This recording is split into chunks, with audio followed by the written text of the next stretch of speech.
Good morning. आप सभी लोगों का स्वागत है आपके अपने परिवार फ्यूचर ऑनलाइन क्लासेस पटना में। आज हम इस वीडियो में बिहार जीविका कंप्यूटर सेट नंबर 2 को लेकर आए हैं। इससे पहले हमने सेट 1 कर लिया है, जहां पर महत्वपूर्ण 10 सवाल देखे थे। आज हमारा सेट नंबर 2 है, जहां पर हम 10 के दम सीरीज में 10 महत्वपूर्ण सवाल करने वाले हैं, जो कि आपके जीविका एग्जाम 2025 के लिए काफी महत्वपूर्ण है। तो आप सभी लोगों से निवेदन है मेरे प्यारे बच्चे कि अगर आप चैनल पर नए हैं तो चैनल को लाइक शेयर एंड सब्सक्राइब जरूर कर लेंगे। तो आइए अब हम बात करने वाले हैं बिहार जीविका 2025 कंप्यूटर टॉप 10 क्वेश्चन जो पेपर में छपने वाले हैं, उसके ऊपर बात कर रहे हैं। तो एक एक सवालों का उत्तर दीजिएगा और आप लोग कमेंट बॉक्स के माध्यम से कमेंट जरूर कीजिएगा कि आपके स्कोर कितने आ रहे हैं। तो चलिए आगे बढ़ते हैं और यहाँ पर हम क्वेश्चन के ऊपर बात करते हैं। क्वेश्चन यहाँ पर आप ध्यान दीजिएगा। क्वेश्चन यहां पर आप ध्यान दीजिएगा। पहला क्वेश्चन है, इंटरनेट पर दिखाई देने वाले इलेक्ट्रॉनिक पेजों को खाली स्थान के नाम से जाना जाता है। यानी कि जब भी हम लोग इंटरनेट खोलते हैं तो उस पर बहुत सारे इलेक्ट्रॉनिक पेजेस दिखते हैं। तो आपको बताना है कि वो इलेक्ट्रॉनिक पेजों को किस नाम से हम लोग जानते हैं। यहां पर ऑप्शन दिखेगा, hard copy, printed page, colour page या वेब पेज। देखिए, मैं आपको बताना चाहूंगा कि इंटरनेट पर, यहां पर याद रखिएगा कि जो भी आपके इंटरनेट होते हैं और जो भी इंटरनेट पर आपके इलेक्ट्रॉनिक जो आपके पेजेस दिखते हैं, इस इलेक्ट्रॉनिक पेजेस को हम लोग क्या कहते हैं? हम लोग वेब पेजेस कहते हैं। क्या कहते हैं मेरे प्यारे बच्चे? वेब पेजेस हम लोग कहते हैं। तो ये पहला जो क्वेश्चन है, इसका आंसर क्या हो जाएगा? ऑप्शन नंबर यहाँ पर डी हो जाएगा। यानी कहने का मतलब है मेरे प्यारे मित्र कि हम लोग इंटरनेट पर दिखाई देने वाले जो भी इलेक्ट्रॉनिक पेज होते हैं, हम लोग उसको क्या कहते हैं? तो आपको मैं बता दूं कि वेब पेज कहते हैं। क्या कहते हैं? वेब पेज कहते हैं। इसका आंसर आपका ऑप्शन नंबर डी हो जाएगा। क्लियर है? जी हाँ। अगले सवाल की तरफ बढ़ते हैं। अगला सवाल हम आपको प्रत्येक सेट में करवा रहे हैं। ये दूसरा आपका क्वेश्चन है और ये क्वेश्चन देखिएगा तो कीबोर्ड से लिखा गया है। हमने आपको पहले भी कहा था कि मेरे प्यारे बच्चे, आप लोग कीबोर्ड को बेहतर तरीके से पढ़ लीजिएगा। यहाँ पर आपको 1 से 2 सवाल इससे एग्जाम में आपको देखने को मिलेगा।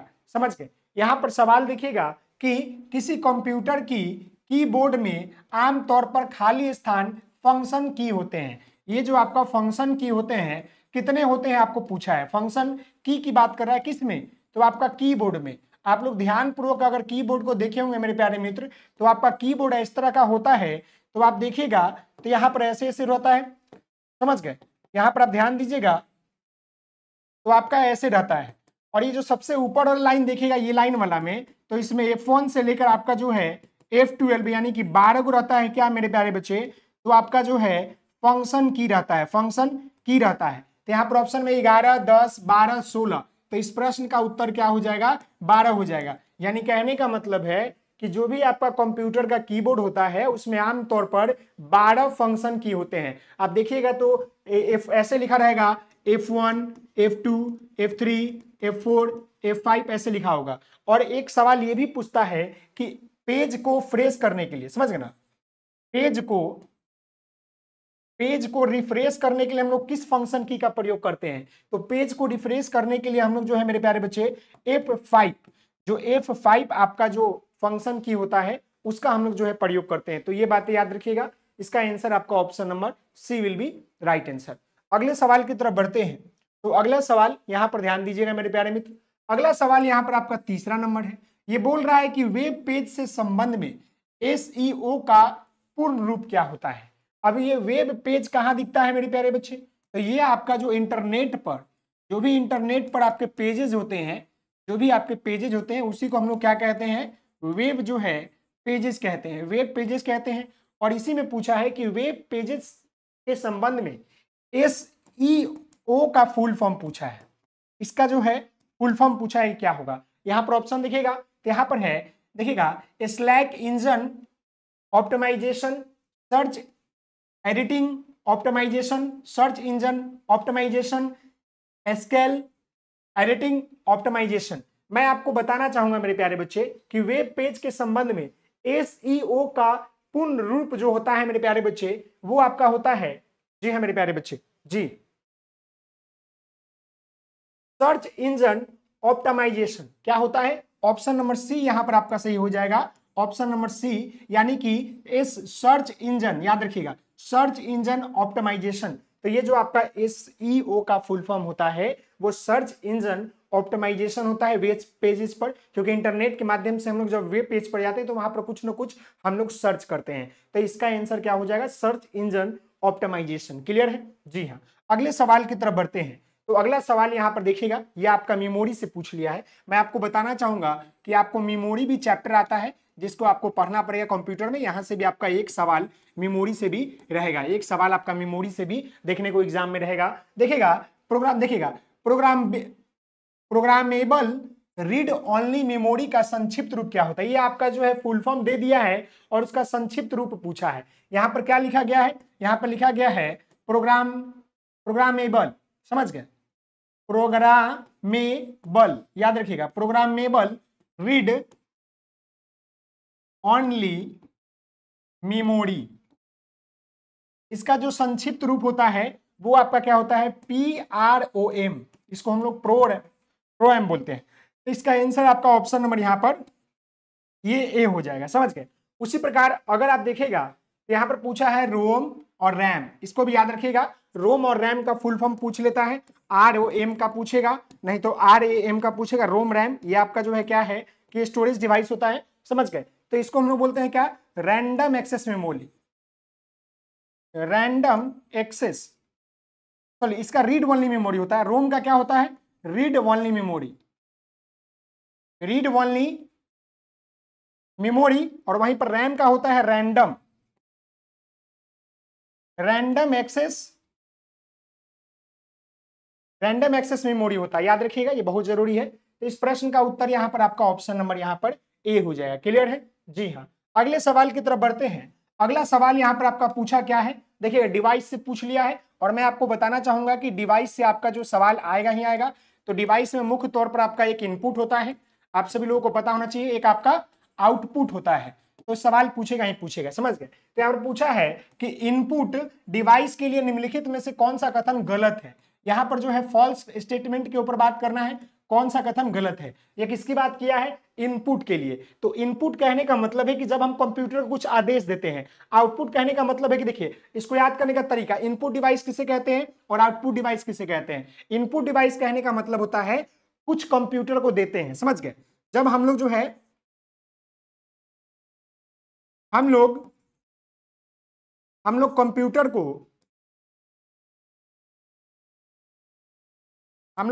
को कुछ देते हैं, कुछ देते हैं, वो हमारा इनपुट होता है। आउटपुट कहने का मतलब है कुछ लेते हैं कंप्यूटर से, लेते हैं। अब यहां पर इनपुट डिवाइस की बात कर लेंगे, इन करना यानी कि अंदर भेजना, उसको संदेश भेजना। तो ये हमारा कीबोर्ड हो गया, कीबोर्ड के माध्यम से हम लोग टाइप करते हैं तो वो हमारा अंदर जाता है। माउस हो जाएगा, समझ गए ना? माउस हो जाएगा, और भी बहुत सारी चीज हो जाएंगे, कीबोर्ड, माउस आपका। ये आपका आउटपुट डिवाइस की बात कर लेंगे तो मॉनिटर आ जाएगा, हमारा मॉनिटर पर दिखता है, समझ गए? प्रिंटर हो जाएगा, प्रिंटर हो जाएगा, स्पीकर हो जाएगा। ये सब क्या है मेरे प्यारे बच्चे? तो ये सब हमारा जो है आउटपुट डिवाइस है। तो वही पूछा है कि इनपुट डिवाइस में आपको बताना है कौन सा यहाँ पर जो है कथन गलत है। पहला कथन को ध्यानपूर्वक देखिएगा, इनपुट डिवाइस कंप्यूटर को डेटा प्राप्त करने में मदद करता है। क्या ये बात सही है कि गलत है? इनपुट डिवाइस जो होता है कंप्यूटर को डेटा प्राप्त करने में मदद करता है, ये बात भी सही है। हम लोग इन करते हैं तो कंप्यूटर का डेटा वो प्राप्त करता है, बहुत अच्छी बात है, ये सही है। इनपुट डिवाइस को परिधीय डिवाइस भी कहते हैं, नहीं मेरे प्यारे बच्चे, ये गलत है, यहां पर ये गलत है। देखिएगा ऑप्टिकल मार्क रीडर एक इनपुट डिवाइस है, ये बात भी सही है। इनपुट डिवाइस उपभोक्ताओं को डेटा स्वीकृत करता है, इनपुट डिवाइस होता है, इनपुट को डेटा को स्वीकृत करता है, ये बात भी सही है। यानी कि इसमें जो कथन आपका गलत है वो आपका यहाँ पर ऑप्शन नंबर बी वाला, कि इनपुट डिवाइस को हम लोग जो है क्या कहते हैं? परिधीय डिवाइस नहीं कहते हैं, ये बात आपका जो है यहाँ पर गलत है। क्लियर है? तो हमारा फॉल्स स्टेटमेंट पूछा था, तो इसका आंसर आपका ऑप्शन नंबर बी हो जाएगा यहाँ पर। क्लियर है? जी हाँ। अब हम जो है आगे बढ़ते हैं। सवाल संख्या आप लोग जो है 6 को देखिएगा, ये सवाल संख्या आपका 6 नंबर है और ये 6 नंबर सवाल पूछ रहा है, हटाए गए ईमेल को संग्रहित करने के लिए निम्नलिखित में से किस फोल्डर का उपयोग किया जाता है? हटाए गए यानी हम लोगों को ईमेल से भी सवाल पूछ रहा है और इससे पहले भी पूछा था। तो ईमेल का मतलब इलेक्ट्रॉनिक मेल होता है, जो कि एक असाधारण मतलब माध्यम हो गया है किसी भी चीजों को भेजने के लिए, दूर दराज के लिए। लेकिन आपको पता है कि जब हम ईमेल को डिलीट करते हैं या हटाते हैं तो वह कहाँ चल जाता है, वो कहाँ चल जाता है, तो वह जो है हमारा किस फोल्डर में जाता है, रिसाइकल बिन में चला जाता है। किस में चला जाता है, रिसाइकल बिन में चल जाता है, जिसको हम लोग हिंदी में क्या बोलते हैं, कचरा बोलते हैं, जिसको हम लोग क्या बोलते हैं, कचरा। तो हटाए गए ईमेल को संग्रहित करने के लिए निम्नलिखित में से किस फोल्डर का उपयोग किया जाता है। यहां पर ऑप्शन है ड्राफ्ट, स्पैम, इनबॉक्स, कचरा। तो इसका आंसर आपका ऑप्शन डी हो जाएगा, कचरा। यानी कि जो भी हम लोग ईमेल को हटाते हैं या डिलीट करते हैं वो हमारा जो है रिसाइकल बिन में चला जाता है, यानी कचरा में चला जाता है, हिंदी में उसको कचरा बोलते हैं। तो इस प्रश्न का आंसर क्या हो जाएगा, ऑप्शन नंबर आपका डी हो जाएगा। क्लियर है मेरे प्यारे मित्र, जी हाँ। आइए अगले सवाल की तरफ बढ़ते हैं। अगला सवाल यहाँ पर आपका 7 नंबर है, और ये 7 नंबर सवाल क्या कह रहा है, इसको ध्यानपूर्वक देखिएगा। तो ये सवाल आपका है कि आईपीसी एड्रेस, ये जो आपका आईपीसी एड्रेस का अभिप्राय क्या होता है। आईपीसी एड्रेस आप देखे होंगे इंटरनेट में रहता है, हम लोग वाईफाई कनेक्ट करते हैं तो उसमें भी आईपीसी एड्रेस होता है। तो आपको बताना है कि उसका मतलब क्या होता है। यहां पर ध्यान दीजिएगा, एक संख्यात्मक नेटवर्क लेवल, दो कंप्यूटरों के बीच एक डायनेमिक लिंक, नेटवर्कों का एक समूह डिजिटल रूप से अपने ग्राहक को जाने नहीं। मेरे प्यारे मित्र, जो आपका एक आईपी एड्रेस होता है, आईपी एड्रेस जो होता है वो एक संख्यात्मक नेटवर्क आपका जो होता है लेवल होता है। तो इस प्रश्न का आंसर यहां पर ऑप्शन नंबर ए हो जाएगा। जिन बच्चों का ऑप्शन ए आ रहा है मेरे प्यारे मित्र, आपका सही है, बाकी ये गलत है, ये सब आपका जो है गलत है। यानी कि आईपीसी एड्रेस क्या होता है कि एक प्रकार का संख्यात्मक नेटवर्क लेबल होता है। क्या होता है, संख्यात्मक नेटवर्क लेबल होता है, आईपीसी एड्रेस उसी को कहते हैं। समझ गए, इस प्रश्न का आंसर आपका ऑप्शन नंबर ए हो जाएगा। क्लियर है मेरे प्यारे मित्र, जी हाँ। आइए अगले सवाल की तरफ बढ़ते हैं। अगला सवाल यहां पर आपका जो है 8 नंबर है। ये सवाल को देखिए और इसको बेहतर तरीके से पढ़िएगा, फिर इसका आंसर दीजिएगा। ये सवाल क्या कह रहा है, तो यहां पर सवाल है कंप्यूटर की बूटिंग के लिए निम्नलिखित में से किसकी आवश्यकता होता है। कंप्यूटर की जो बूटिंग करते हैं तो उसमें निम्नलिखित में से किसकी आवश्यकता होती है, ट्रांसलेटर की, असेंबलर की, या कंपाइलर की, या ऑपरेटिंग सिस्टम की। तो मैं आपको बताऊंगा कि कंप्यूटर को पूरी तरीके से मेंटेन कौन करता है, तो वो हमारा कौन करता है, कंट्रोल पैनल, यानी कि ऑपरेटिंग सिस्टम उसको बोलते हैं। तो इस प्रश्न का आंसर आपका ऑप्शन नंबर डी हो जाएगा। यानी कि कंप्यूटर की बूटिंग के लिए आपको ऑपरेटिंग सिस्टम की जरूरत पड़ती है, ऑपरेटिंग सिस्टम की जरूरत पड़ती है। तो इसका आंसर क्या हो जाएगा, इसका आंसर आपका ऑप्शन नंबर डी हो जाएगा, ऑपरेटिंग सिस्टम। क्लियर है, जी हाँ। अब हम जो है अगले सवाल की तरफ बढ़ते हैं। अगला सवाल यहां पर हमारा 9 नंबर है। ये सवाल दिखेगा और ये सवाल आपका बोला है कि ट्रैक बॉल, समझ गए, ट्रैक बॉल निम्नलिखित में से किस श्रेणी के अंतर्गत आता है, बताइएगा। Processing device, storage device, output device, या इनपुट डिवाइस। बताइए क्या होगा इसका आंसर। ये जो आपका ट्रैक बॉल होता है, समझ गए ना, ट्रैक बॉल जो होता है निम्नलिखित में से किस श्रेणी के अंतर्गत आता है। तो मैं आपको बताना चाहूंगा यह एक प्रकार का जो है इनपुट डिवाइस होता है। क्या होता है, इनपुट। ट्रैक बॉल के माध्यम से हम लोग जो है कंप्यूटर को क्या करते हैं, इसको जो है आदेश देते हैं कि ये काम करो, ये ऐसे करो। ये एक प्रकार का हमारा इनपुट डिवाइस है। आउटपुट डिवाइस क्या होता है, जब हम कंप्यूटर से कुछ लेते हैं, जैसे कि आपका प्रिंटर से कुछ प्रिंट होके आया, स्क्रीन पर कुछ आया, फिर आपका स्पीकर से आवाज आया, ये सब आपका आउटपुट है। इनपुट कहने का मतलब कीबोर्ड से हमने इन किया, इस तरह करके आपका ये भी ट्रैक बॉल भी आपका क्या है कि इनपुट डिवाइस है। क्लियर है, जी हाँ। इसका आंसर आपका ऑप्शन नंबर डी हो जाएगा। अब हम जो है आज के अपने इस सेट के अंतिम सवाल के ऊपर चढ़ते हैं, जहां पर देखिए ये अंतिम सवाल आपका क्या बोल रहा है कि जे, देखिएगा, जे डब्ल्यू मॉन्चली और जे प्रेस्पेयर इकट द्वारा निर्मित प्रथम यांत्रिक पुर्जो रहित कंप्यूटर का नाम बताइए। देखिए मैं आपको बताना चाहूंगा, यांत्रिक पुर्जो यानी कि इलेक्ट्रॉनिक रहित कंप्यूटर की बात कर रहा है। तो ये जो यांत्रिक पुर्जो रहित कंप्यूटर की जो बनाया गया था, जो कि JWL मॉन्चली और जे प्रेस्पेयर इकट ने बनाया था, यह जो है द्वितीय वर्ल्ड वार के दौरान बनाया गया था, वर्ल्ड वार के दौरान जो है बनाया गया था और पहली बार बनाया गया था। तो उसका नाम क्या था, उसका नाम यहां से पूछा है। तो यहां पर देखिएगा ENIEAC, यहां पर है मार्क आई, EDVM और मार्क II। मैं आपको बताना चाहूंगा कि द्वितीय विश्व युद्ध के दौरान जो है JWA मॉन्चली और जे स्फेयर इकट द्वारा निर्मित प्रथम यांत्रिक पुर्जो रहित कंप्यूटर का नाम जो था वो आपका था, ये ऑप्शन नंबर जो लिखा गया है ENIAC।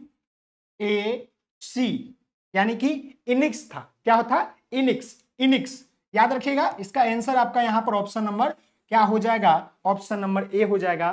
समझ गए? इनिक्स था, इनिक्स था। इसका फुल फॉर्म अगर पूछेगा तो electronic numerical integrated and computer. समझ गए?